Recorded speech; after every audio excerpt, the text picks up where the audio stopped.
The day Lisa trespassed my barn and met my ram. The morning started with a phone call to Sheriff Clara Boone. "Grab a chair, Sheriff," I said, chuckling through my concern. "Lisa's been rammed." From my porch, coffee steaming in my hand, I'd watched Lisa Thompson flail like a puppet with cut strings, her city heels no match for my barn's threshold. 3 signs screamed warnings, a motion-triggered sprinkler hissed, and a carved plaque read, "Private barn, beware of ram." Lisa squinted at it, muttered about fixing the vibe, and marched in like she owned the place. 10 seconds later, she was airborne. "I'm Jake Harper, a farmer in Willow Creek, a town so small we still scribble news on a diner chalkboard." Lisa, fresh from a city of latte bars and high-rises, arrived with suitcases, a fake fern, and a list of improvements for our sleepy hamlet. She had opinions, loud ones. Day 1, she demanded to speak to the HOA president. When I said we didn't have an HOA, her lip curled like she'd sniffed sour milk. My barn, she claimed, ruined the hillsides. Aesthetic. My cows looked tense. My scarecrow was too hostile. I suggested her perfume was too loud. We weren't exactly pals. That Tuesday, while I oiled my tractor to classic rock, Lisa breached my barn. It wasn't just any barn, it was guarded by Brutus, a 300-pound Suffolk ram, black-faced, horned, and built like a tank. Brutus wasn't a pet, he was a force. Once banned from a petting zoo for emotional intimidation, he'd headbutt his own mother at 3 weeks old. We had a deal. I fed him, gave him space, and he kept out intruders. Lisa, with her strappy shoes and bold attitude, qualified. I saw it unfold. Lisa creaked open the doors, stepped onto the hay-strewn floor, and froze. Brutus stood center stage, chewing a tarp strip like it owed him cash.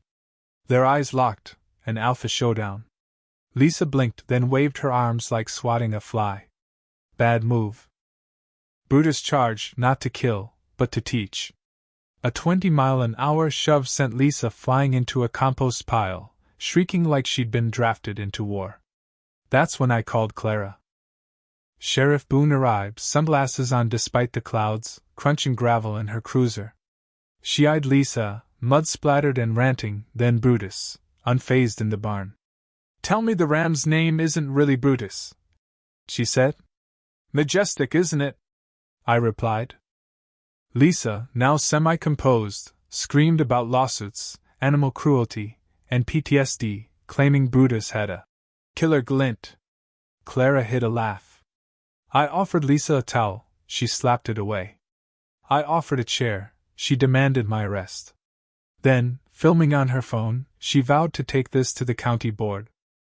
"This is America," I said, sipping cold coffee. "No livestock license needed." But the comedy turned serious. Checking on Brutus, I noticed a sunken patch of hay. Curious, I raked it clear and found a rusted metal box, 2 feet wide, unmarked. It wasn't mine.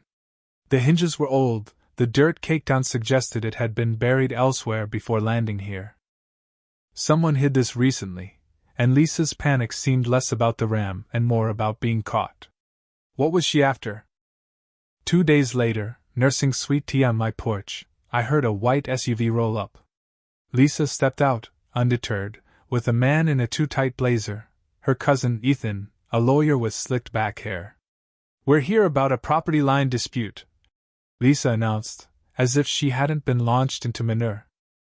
Ethan unrolled a zoning map, claiming my barn's eastern wall crossed 2 feet onto her land due to a recent municipal shift. "Non-compliant structures can be annexed," he said, tapping the map. "Annex my barn?" I asked. Lisa smiled. "It'd make a fine historical exhibit. Public access, with a cafe and gift shop." Brutus snorted from inside, echoing my disbelief. While they measured imaginary borders, I checked the box, now hidden under a tarp. A faint engraving read, "BV2 1994. It meant nothing yet, but it screamed trouble. That night, I showed Clara a photo of the box. Lisa didn't mention this, she said, chewing jerky. But she's sniffing around for it. Her ex, Marcus Tate, is back in town. My jaw dropped. Marcus? Clara nodded. Saw him at the post office. Didn't say why he's here. Sleep evaded me. In the barn, Brutus and I stared at the box like it held ghosts. No key fit. Even Brutus licked the latch and gave up. Then, things escalated.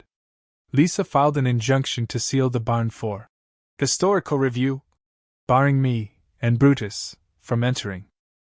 Brutus sulked, headbutting fence posts. Lisa paraded around, pitching her cultural landmark to locals. The town split. Some bought her vision. Others, like Farmer Gus, offered me his goat for a retaliation siege. I declined, but the image lingered. Walking my property, I found footsteps, not animal, not tire tracks, leading from the barn to a wooded creek. They ended at a clearing with fresh dirt, a shovel, and a torn comic book bag. My brain clicked: the box, Lisa's intrusion, Marcus's return, and now comic book clues. This wasn't about land. Back home, Marcus waited on my porch, lean in a worn leather jacket. She found it, didn't she? He asked. Found what? I dodged. He stepped closer. That box. It's not for her. It's memories, mistakes, and something worth more than both. He left without another word. Next morning, Lisa was back, directing a construction crew with a drone buzzing like a hornet. She was getting estimates to bolster her heritage claim. I slipped into the barn through a side hatch, Brutus chewing a broom handle, eyeing the drone like prey. I grabbed my rotary grinder and cut the box's lock. Sparks flew, Brutus stomped. The lid creaked open. Inside were pristine comics, first edition Marvels and DCs worth thousands. Beneath, baseball cards, a Babe Ruth, a mint Nolan Ryan rookie. Under that, a folder with clippings, photos of a young Marcus with Willow Creek's mayor, then a councilman, and ledgers of private auctions. A faded receipt for a land sale bore Lisa's initials, Lisa Thompson. My mind reeled. Then the barn doors opened. It was Marcus. You opened it, he said, tired. I nodded. What is this? He sighed. In the 90s, comics were a laundering trick, valuable, easy to move. I started collecting, then selling. Lisa got greedy, wanted profits, not nostalgia. We split before I could retrieve it. I didn't hide it here. My guy did and vanished. Lisa's here because she tracked it down. I showed him the receipt. She signed this. He nodded. Dummy deed to dodge audits. She's bluffing ownership. Then Lisa's voice cut through. I know what you found. She stood at the doors, eyes on the box. Give it, Marcus. You owe me. He stepped forward. You walked away. You trespassed. You faked a claim. Lisa snapped. I helped launder half that stash. I have proof. I intervened. Actually, Lisa, you tried to seize my barn illegally. This box was opened by its legal owner, and the sheriff's considering a warrant. Her eyes darted, then she bolted, clipboard flapping. Brutus saw his chance and charged. Through the dust, her scream told the tale. By noon, Willow Creek buzzed. Locals camped at the sheriff's office with lemonade. Lisa faced questioning for trespassing and suspicious activity.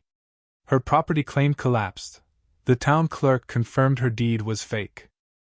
A blog, Pasture Justice, spread the story, and reality TV scouts pitched. Ram guard. I told them Brutus wanted oats, not fame. Kids snapped selfies with him. A local knitted him a barn defender blanket. The box's folder was the real issue. Marcus admitted he and Lisa aided tax-dodging collectors. He backed out when deals turned shady. Lisa hadn't. The documents could draw federal eyes. In the barn, Marcus and I talked. I'd keep the comics safe while he cleared his name. Lisa, in questioning, blamed Marcus, then rambled about her jazz museum. Clara laughed in the hallway. The hearing was a circus in the musty town hall. Lisa, in a beige pantsuit, cited obscure laws and claimed Brutus was a trained weapon. Judge Hank Riley, a cactus of patience, barely hid his amusement. I presented my deed, the box's origins, and a photo of Brutus in a birthday hat to prove his peaceful nature. Hank accepted it deadpan. Lisa's claims were dismissed, the injunction lifted, and she was told to leave Barnes alone. She yelled about appeals. Hank wished her luck finding a court higher than common sense. Life settled. Marcus stayed, renting above the hardware store, donating comics to a Chicago museum. Lisa vanished to Maine, reportedly fighting roosters for noise pollution. My barn became a landmark. I sold. I survived Brutus T-shirts and rebuilt the doors with a sign. Respect the ram. Tourists came, kids left carrots. Evenings, I'd sit with a beer, Brutus snoring, the sunset painting the pasture. Sometimes Marcus joined, but mostly it was me, my ram, and peace. If a newcomer asks why the barn's off limits, I tip my hat.